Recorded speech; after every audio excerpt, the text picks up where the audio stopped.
Welcome to my YouTube channel. Subscribe it and hit the bell icon for regular videos.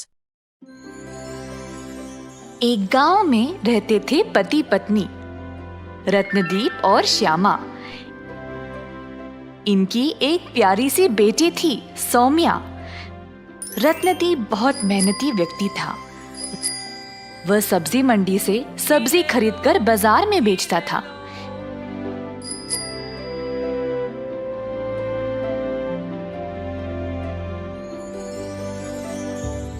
यही इनकी रोजी रोटी कमाने का जरिया था।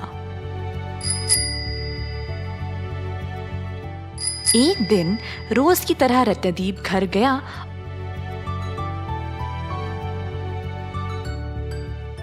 और अपनी पत्नी को कमाई सौंप दिया। श्यामा पैसे गिनते गिनते ख्यालों में डूब गई। अभी के लिए तो ये पैसे हमारे लिए काफी है, पर हम सौम्या को अच्छी स्कूल में कैसे भेजेंगे? अचानक से उसके दिमाग में एक विचार आया। सुनिए जी, इन पैसों से हम जी तो रहे हैं, पर हम सौम्या को अच्छी स्कूल में नहीं भेज पाएंगे। आधी कमाई तो वापस सब्जी खरीदने में ही जाती है।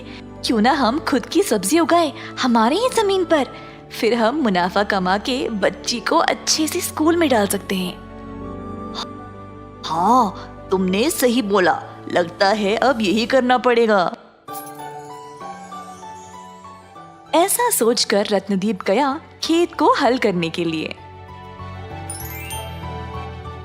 जमीन को जोतते समय अचानक से रत्नदीप का हल कोई सख्त चीज से टकराया। रत्नदीप और खोदने लगा।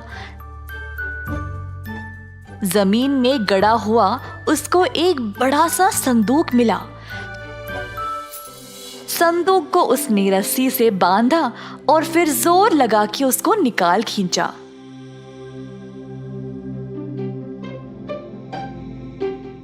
इतना बड़ा संदूक मैंने कभी देखा ही नहीं। अगर मैं इसको अभी ले जाऊंगा तो गांव में सबको पता लग जाएगा। अंधेरा होने तक का इंतजार करता हूँ, फिर ले जाऊंगा।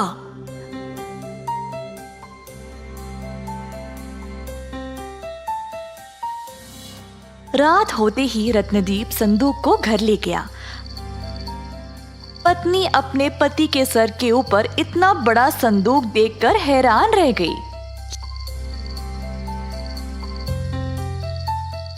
ये बक्सा क्या है? किसका है? सवाल करना बंद करो और जल्दी से दरवाजा पर ताला लगाओ। श्यामा ने तुरंत दरवाजा को बंद किया और संदूक को रत्नदीप के सर से नीचे उतारने में मदद की। ये संदूक आपको मिला किधर? सुबह जब मैं जमीन में खोद रहा था तब मिला। मुझे लगा कि अगर दिन के समय में इसको यहाँ ले आऊं तो सब लोग देख लेंगे ना, इसीलिए मैंने रात होने तक का इंतजार किया। पर अंदर है क्या? मुझे खुद नहीं पता, मैंने अभी खोला नहीं। चलो खोलते हैं। संदूक को खोलते ही दोनों अंदर भरा पड़ा कीमती रत्न और सोना देखकर आश्चर्यचकित रह गए। हाय, ये तो इतना सारा सोना है। अरे हाँ, हम बहुत भाग्यशाली हैं कि हमको ये खजाना मिल गया। वाह, अब तो इतनी मजदूरी करने की जरूरत नहीं। हम इन गहनों को बेचकर आराम से जी सकते हैं और सौम्या को तो सबसे बढ़िया स्कूल में भेज सकते हैं। ऐसा कहकर दोनों सोने चले गए।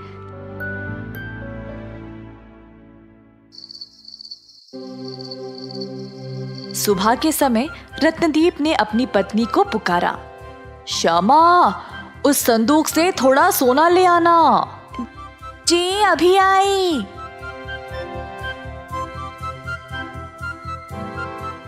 पर जब श्यामा ने संदूक खोला तो अंदर खाली था। सारा सोना गायब। श्यामा ने तुरंत अपने पति को पुकारा। क्या हुआ श्यामा, इतना क्यों चिल्ला रही हो? हाजी, सारा खजाना गायब है। रत्नदीप ये सुनकर हैरान खड़ा रह गया। हम तो यहीं पर थे, तो ये खुद गायब कैसे हो गया? मुझे भी नहीं पता जी।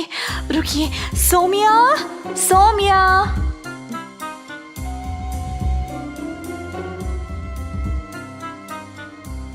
जी माँ। तुमने इस संदूक में कुछ सोना देखा क्या? नहीं माँ, मैंने तो कुछ नहीं देखा। दोनों अचरज में पड़ गए कि अचानक से सोना गायब कैसे हो गया। सौम्या को भी स्कूल नहीं भेज पाए और रात तक तीनों ऐसे ही बैठे रहे। रात हो गई और सौम्या को भूख लगी। पानी पीने के लिए वह उठी तो उसने देखा कि संदूक में सोना भरा पड़ा था।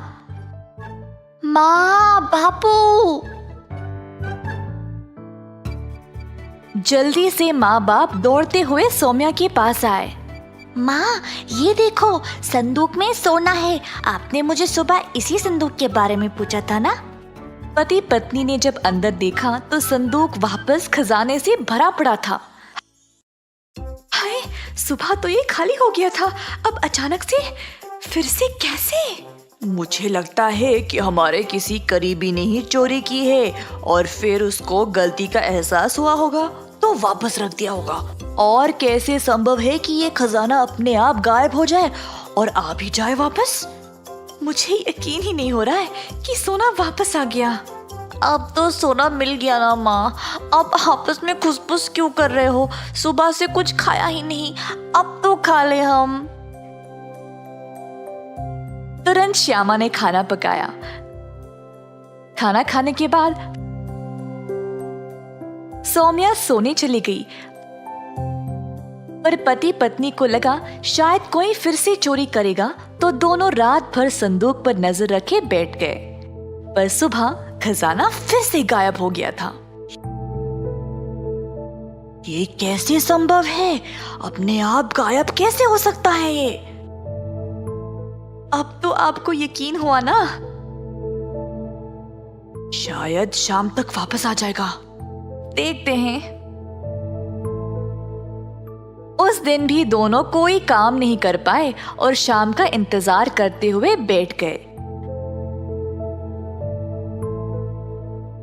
रात होते ही खजाना अचानक से वापस आ गया और दोनों हैरान रह गए।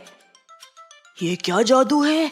सुबह में गायब और शाम को वापस खजाना आ जाता है। अजी, मुझे लगता है कि क्यों ना हमारी कितनी भी इच्छा हो इस सोना को रखने का, फिर भी इसका कोई फायदा नहीं है। ये बक्सा तो आपको मिला था, पर हम इसको दिन भर देखने के अलावा और कुछ नहीं कर पा रहे हैं। हाँ श्यामा, हम अपनी मेहनत की कमाई से ही खुश थे। चलो इस संदूक को वापस वहीं पे डाल देते हैं और मेहनत से कमाकर सुखी से जिएंगे। ऐसा सोचकर दोनों ने संदूक को वापस वहीं पे डाल दिया।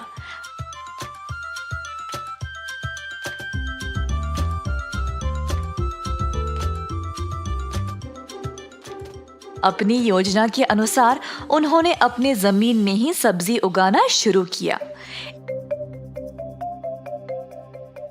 इन सब्जियों को बेचकर खुशी से रहने लगे